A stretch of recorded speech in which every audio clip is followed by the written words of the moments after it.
Punya barang tidak terpakai, jual saja di tokobagus.com. Kalimat ini pernah hafal semua orang. Sekarang situsnya sudah tidak ada. Yang ada cuma 3 huruf asing yang sampai hari ini masih susah diejak. OLX, OLX, OLX, OLX ya terserah. Yang jelas bukan tokobagus.com. Latar belakang bule di Bali yang lihat peluang orang lokal belum lihat. Kita mundur ke tahun 2005, internet di Indonesia masih liar.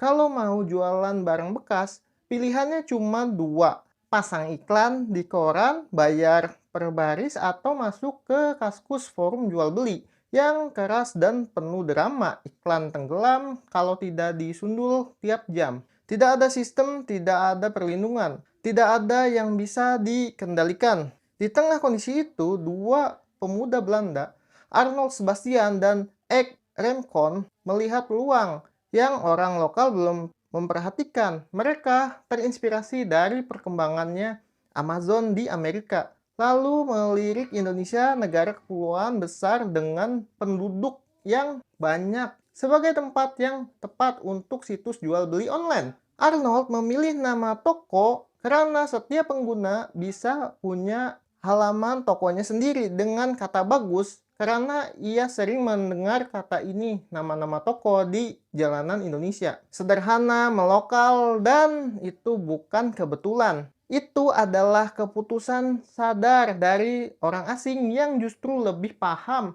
membaca pasar Indonesia daripada banyak orang lokal sendiri. Mereka merancang toko bagus dari sebuah rumah kontrakan di Bali. Hanya bertiga dengan karyawan pertama. Tidak ada kantor yang mewah, tidak ada investor yang besar, cuma laptop, internet lemot, dan keyakinan yang kuat bahwa ide ini bisa berhasil. Pengembangan dari kontrakan Bali sampai ratusan ribu pengunjung per hari. 3 tahun pertama itu berat. Sambil menjalankan toko bagus, mereka masih harus menerima jasa pembuatan website korporat hanya untuk bertahan hidup. Infrastruktur belum mendukung. Internet masih mahal. Dan orang Indonesia saat itu belum terbiasa jual beli online. Tapi konsepnya simple. Sampai tidak bisa salah foto bareng, tulisan harga, masuk, kan nomor HP gratis, selesai. Tidak ada keranjang belanja, tidak ada tombol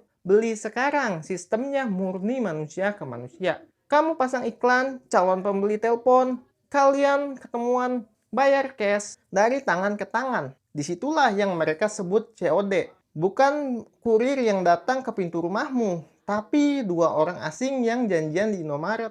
Lalu di jam 9 malam deg-degan, tiap lihat postingan pengalaman baru. Pada tahun 2008, Arnold mendapatkan investor yang mau bermitra. Di tahun yang sama, ia pindah ke Jakarta agar lebih dekat ke pengguna dan sumber daya manusia. Dari sinilah toko bagus mulai terbang. Pengunjung mencapai 600.000 orang dalam 1 hari.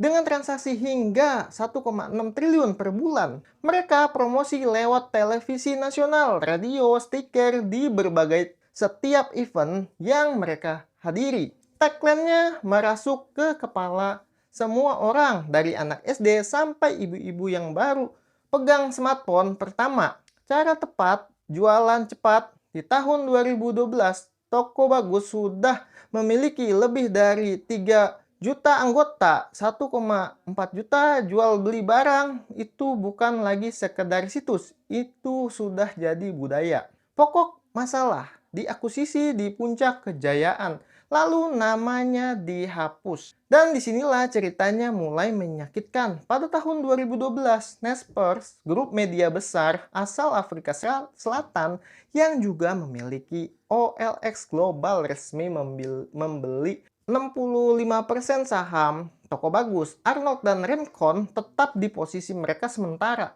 tetapi kendali sudah berpindah tangan. Pada Agustus 2012, keduanya memutuskan pergi dengan alasan sederhana. Mereka ingin mencari petualangan baru. Kami telah menghabiskan waktu yang di pengalaman terbaik dalam hidup kami bersama Toko Bagus, itu kata mereka. Dan saat itu mereka memilih mundur. 2 tahun berlalu, datang pengumuman yang membuat jutaan penggunanya kaget. Maret 2014, OLX mengambil alih Toko Bagus sepenuhnya, termasuk mengganti nama menjadi OLX.com. Resmi berganti 20 Mei 2014, manajemen baru bilang yang berubah hanya nama, sistem tetap sama. Di iklan tetap gratis, paspor lama tetap bisa dipakai kembali. Tapi pengguna tidak terima semudah itu. Brand image Toko Bagus sudah terlalu kuat. Tagline jual beli bagus, ya di Toko Bagus, sudah tertanam di kepala jutaan orang. Sementara nama OLX atau OLX saat dieja terasa aneh di lidah orang Indonesia. OLX, seorang pakar human yang bahkan berkomentar di Twitter, kebalikan Toko Bagus dong, pengguna mengeluh. Internet yang dulunya langsung tayang kini sering ditolak tanpa alasan jelas. Fitur pencarian lokasi yang dulunya bisa sampai ke level kecamatan tiba-tiba hilang, hanya terasa sampai kabupaten. Dan yang paling terlupakan adalah fakta ini. Toko Bagus membangun penggunanya dari kalangan non-teknis. Orang biasa yang melihat TV, iklan, dan berani mencoba jualan di online pertama kalinya karena nama perubahan terdapat tiba-tiba mereka asing di platform yang selama ini mereka gunakan. Isi yang bisa diambil nama bukan sekedar nama. Nappers punya alasan bisnis yang masuk akal. Mereka ingin menyatukan semua brand di bawah satu nama global. India pakai OLX, Brazil pakai OLX, Indonesia harus pakai OLX juga. Efisiensi operasional, satu identitas di 106 negara. Tapi mereka membuat satu kesalahan yang mahal. Mereka mengira nama itu hanya identitas. Padahal di Indonesia Toko Bagus sudah jadi kata kerja. Orang tidak bilang saya mau jual online. Mereka bilang saya mau taruh di Toko Bagus. Itu bukan brand awareness ya. Itu sudah jadi bagian dari cara pikir sehari-hari. Sebagian besar pengguna internet sudah berpikir otomatis ke Toko Bagus saat ingin jual barang bekas. Perubahan nama ini mengguncang kepercayaan yang sudah dibangun bertahun-tahun. OLX memang akhirnya berhasil mempertahankan posisi sebagai top of mind di kategori jualan online. Tapi itu dimenangkan lewat iklan TV yang agresif dan sistem redirect otomatis, bukan karena nama barunya yang lebih kuat. Angkanya mungkin aman, tapi jiwa Toko Bagus tidak ikut pindah ke OLX. Toko Bagus lahir dari kontrakan di Bali, dibangun 2 orang asing yang justru lebih percaya pada potensi Indonesia daripada orang lokalnya itu sendiri. Mereka mengira mengejar jutaan rakyat satu prinsip sederhana. Barang nggak terpakai di gudangmu, duit, fotoin, upload jadi cuan. Mereka adalah universitas e-commerce pertama bagi bangsa ini. Bukan dengan kurikulum, tapi dengan pengalaman. Jual beli langsung COD di parkiran minimarket. Dan pelajaran paling berharga, hati-hati sesama siapa kamu kasih nomor rekening. Ramcon Locker, salah satu dari pendirinya, meninggal dunia tahun 2018. Ya, perjuangan kanker paru-parunya.